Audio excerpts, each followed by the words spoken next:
In this tutorial, you'll learn how to make a 2-color Tunisian Crochet simple stitch washcloth.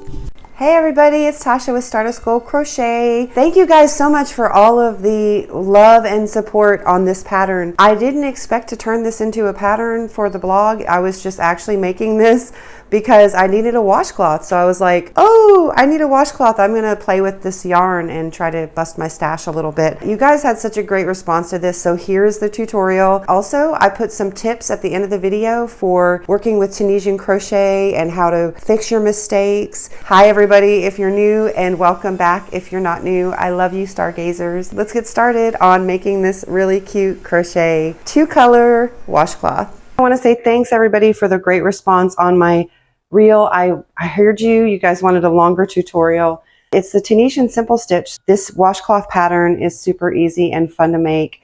I'll teach you how to do the Tunisian simple stitch in this video, and so you can make your own really cute washcloths, and I'll give you all the details you need, everything about the hooks, the yarn, and how to measure your Tunisian crochet hooks.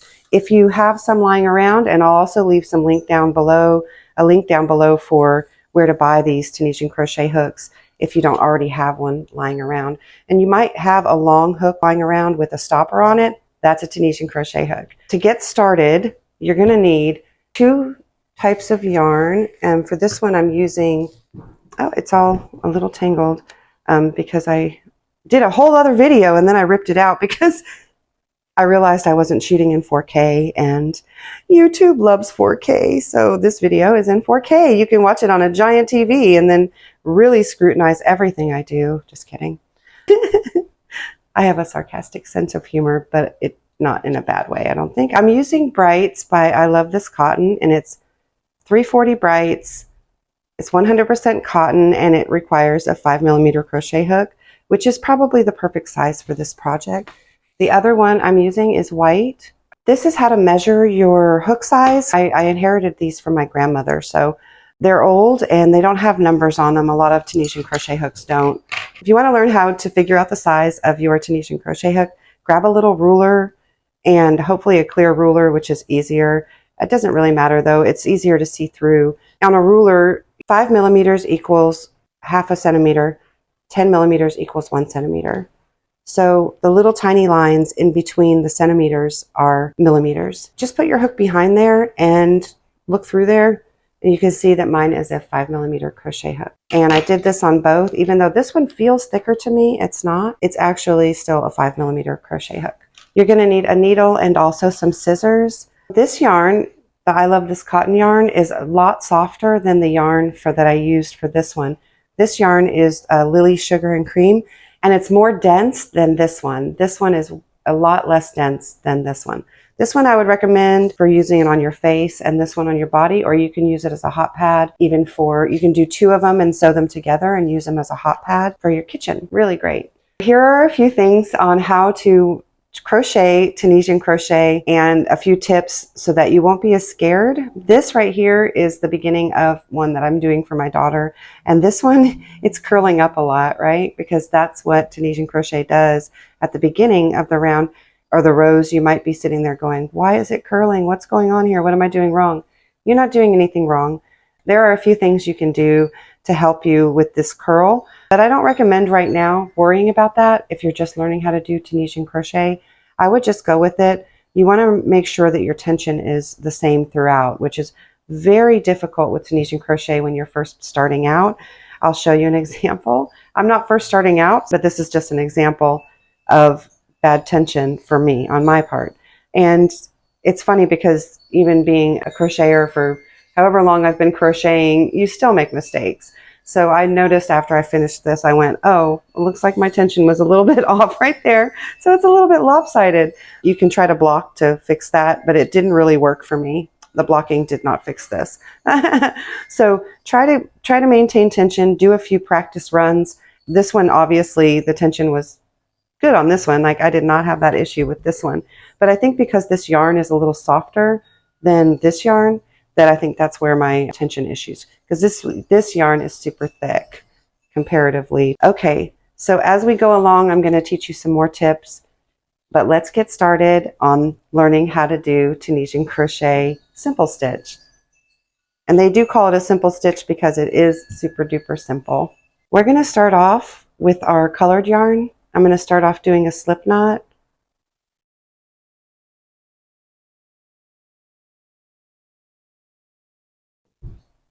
And now we're going to chain as many chains as you want to make it how wide you want it. For this, I crocheted about maybe 29 chains. For the tutorial, I'm going to do a chain of 11.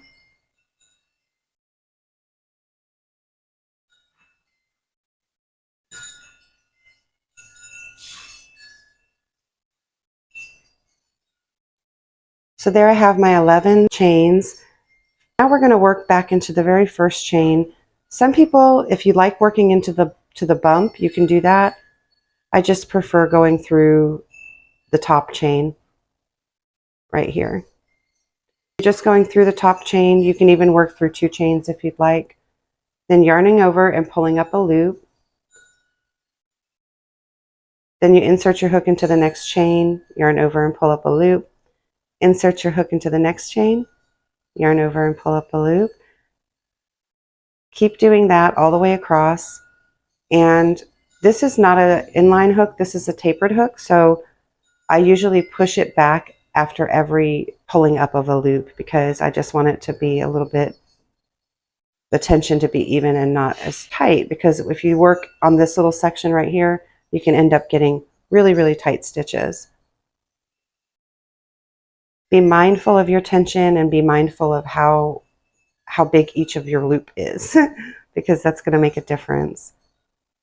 Eventually it won't on the subsequent rows, but for the first row, it ends up making a difference. So keep doing that across all the way to the end. And here's how to count the stitches. So we chained 11 and we have 1, 2, 3, 4, 5, 6, 7, 8, 9, 10, 11. We have 11 loops on our hook. Now we're not going to yarn over and continue back and do our reverse pass with this. This is the first pass. It's called the forward pass. And the next one we're going to do is the reverse pass, but we're going to do it with a different color. So we're going to pick up our next color, add it to our hook, and then pull it through that very first loop. Then after that, we're going to pull these a little bit tight. And now I'm going to yarn over and pull through 2 loops. And then I'm going to yarn over and pull through 2 loops. And you yarn over and pull through 2 loops. Yarn over and pull through 2 loops. Yarn over and pull through 2 loops. Yarn over and pull through 2 loops. And you keep doing that until you reach the very beginning again. So once you reach the end, you're going to use the same yarn. And these are the vertical bars here. So we're going to skip this first vertical bar. We're going to work into the second vertical bar. Insert your hook, yarn over and pull up a loop. When you get to this point, make sure you kind of tug on your hook just a little bit so that your loops will be in line with your next row. And then insert your hook into the next vertical bar, yarn over and pull up a loop. Insert your hook into the next one, yarn over and pull up a loop. And you're going to keep doing that all the way across until you reach the other side. So yarn over, pull up a loop. Yarn over, pull up a loop. Yarn over, pull up. And remember to tug on those just a little bit. I do that because I want my stitches to not be as curled at the beginning. And it just creates a little bit of a looser tension there so that they won't curl up as bad when you first start. And it'll be easier when you block them. So we're coming to the end. We're going to put we have 2 bars left. There's one, and then we have the end piece. So we're going to put our hook through the second to the last one, pull up a loop. And then when we get to the end piece, it looks a little weird. It's a little weird on the very first row. So insert your hook through the first right here. And because we added our other color, we're just going to put our hook through. We're just going to lay that on top of the hook. Then we're going to bring this to the front and to the right. Pick up your other color.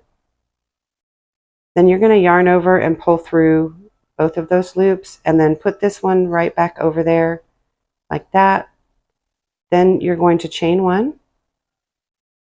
Now we're going to yarn over and pull through 2 loops at a time all the way back.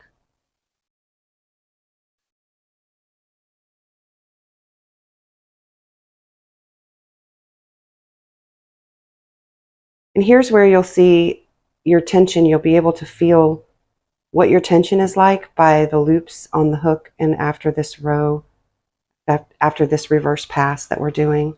So it looks like my tension's pretty good. That's good. Now that we have our foundation row, we have row 1, row 2. Now we're going to skip our first vertical bar, go through the next one. And you realize just how easy the Tunisian simple stitch is. This stitch is used for afghans. It's originally called the afghan stitch, and the reason why is because the word Afghan refers to the people of Afghanistan. The use of Afghan in English language for a textile object goes back to at least 1831, when Thomas Carlyle mentioned Afghan shawls in his Sator Restorus. I don't know if I pronounced that right. By 1860, Afghan was a noun and not an adjective, denoted by a type of handcrafted object shown at state fairs and other exhibitions, along with patchwork and knitted quilts, and was being mentioned in novels. A lot of women back in the 20s, 30s, 40s, back then, they used this stitch to create blankets. And you can use it as for graphgans because it makes awesome color changes, very clean color changes for Afghan patterns, graphgan patterns. So now we're coming to the end. We have one and we have our end piece there. So we're going to go through that last one. And then on the end here, it's a little bit clearer to see. We want to go through our 2 strands. So I'm going to go through this front strand here, and then that very next strand, you kind of push it over onto your hook like that. But we're not going to use this yarn. We're going to pull it forward, pick up our contrasting color. Oops. Then we're going to yarn over and pull through the 2 strands we just went through, and then push this one back over on top. Chain 1 and repeat. Our reverse pass is yarning over and pulling through 2 loops at a time until we get to the front. And you can see it's curling just a little bit. You can just push it down with your thumb or just ignore it like I do. Repeat that again. We're going to go through. It's a little easier to see the loops like this. There are 2 vertical bars to each Tunisian simple stitch. You want to go through the very first bar, pull up a loop.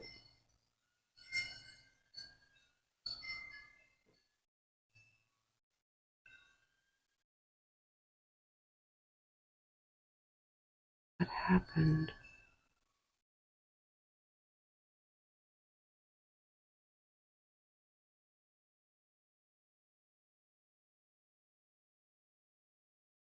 Now we're at the end again. So we're going to go through the 2 sides, pull this forward, pick up our other color, yarn over and pull through. This gets a little bit tricky right here because it pulls up a little bit, so just kind of loosen that bottom part a little bit so you can get it through. Chain 1, then yarn over and do your reverse pass.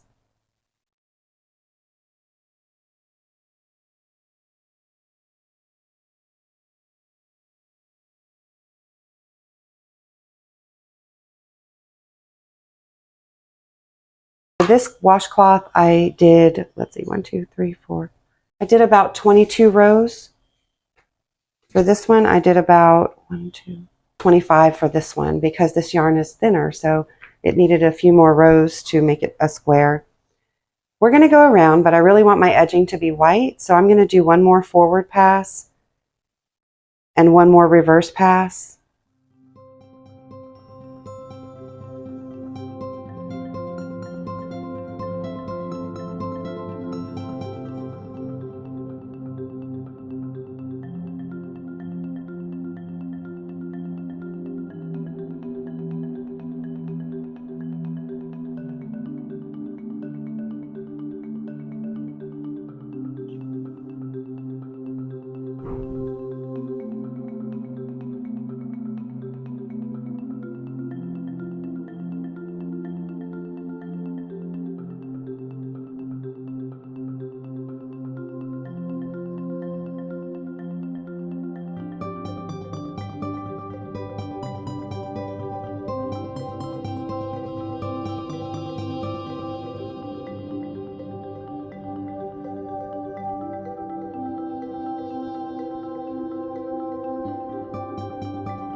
So once I have the white on my hook, I'm going to go ahead for the border and start working into the very first vertical bar, and we're going to do just a regular single crochet.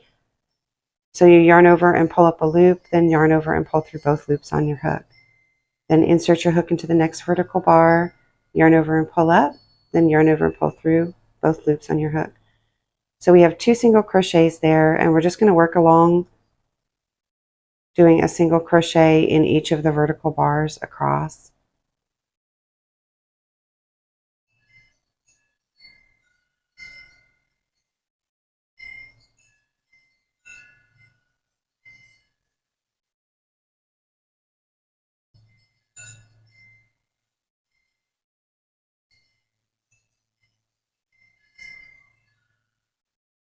Then once you reach the end, we're going to go through the 2 end pieces just like we did before, except for now we're going to do a single crochet, and then I'm going to go back through that same end piece and do 1 more single crochet.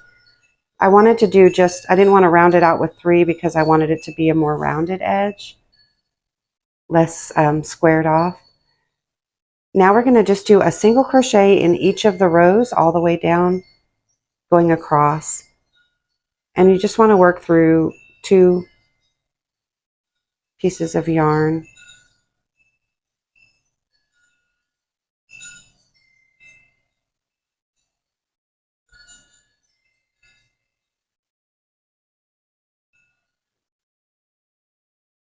So when I reach the corner, I'm just going to work that last one, and then I'm going to work 1 more right around the beginning knot of where we were before. And then work 1 in each going across. Now, if you want to make it match the top part, you can work through the vertical bar and do a single crochet through the vertical bar instead of going through both pieces at the bottom. But that will leave a tiny ridge on the back. That's completely up to you. You can also work through both end pieces like that. But since I started doing through the vertical bar, I'm just going to continue with that across.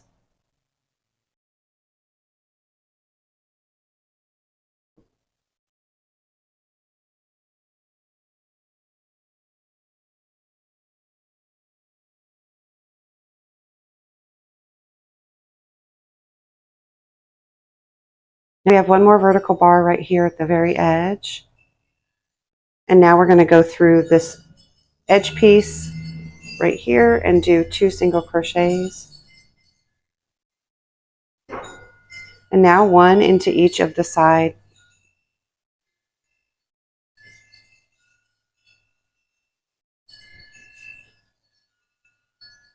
Now we're back at the beginning where we did our first single crochet in that vertical bar. I'm going to go ahead and do 1 more single crochet just right here in the corner. And then I'm going to join. You can do an invisible join here if you want, because it will probably make that part look a lot nicer or neater. Or you can just do a slip stitch join through and tie it off and weave in the tails. Oh my gosh, we have the cutest little tiniest blanket right here. Or like, it's the cutest little washcloth. So this is the washcloth, and of course yours will be a lot bigger than this, but that's how we do it. And you can see the back side ends up turning into kind of like these ridged vertical stripes like that. But the front side has a totally different look to it. That's why I love Tunisian crochet. It's just such a great, fun crochet technique to learn, and I hope you guys enjoyed this tutorial. If you did enjoy this tutorial, please give it a like, please subscribe, and also make sure you check out the products for the Tunisian crochet hooks, the yarn. This is from Hobby Lobby. Of course, you can use any yarn you want. I really love this print and the way that the color changes worked on this, and it seemed to work great with this 28 stitches that I did across, to have each kind of row kind of blend into each other. You can see there's a little overlap there, but it's great. These are great. I love them. Thank you guys so much. Happy crocheting, and thanks for all the love and the likes on Facebook. Please share this video with your friends. Share it with everybody so that the algorithm will say, hey, she does good tutorials. And here's how to fix a mistake. If you happen to make a mistake while you're doing it, say you're mid-row, you can just take your hook out and then pull your yarn through. Now, I don't know, some people could put their hook back through the loops, which you can do. Just kind of thread your loops back on your hook. Make sure that none of them slip out. And then thread that last one on, and then you can start going again down the row. Or you can completely take your hook out, go back through like that to where you messed up, and then start over again. But you can also take it out completely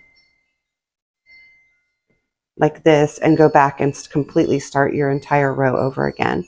That's really helpful to know when you're first starting to learn Tunisian crochet, because people do make mistakes. So you just pull it out. And Tunisian crochet uses less yarn than traditional crochet. Yay! All right, everybody, if you have any questions, leave them down below, and I appreciate you being here. Happy crocheting! Bye!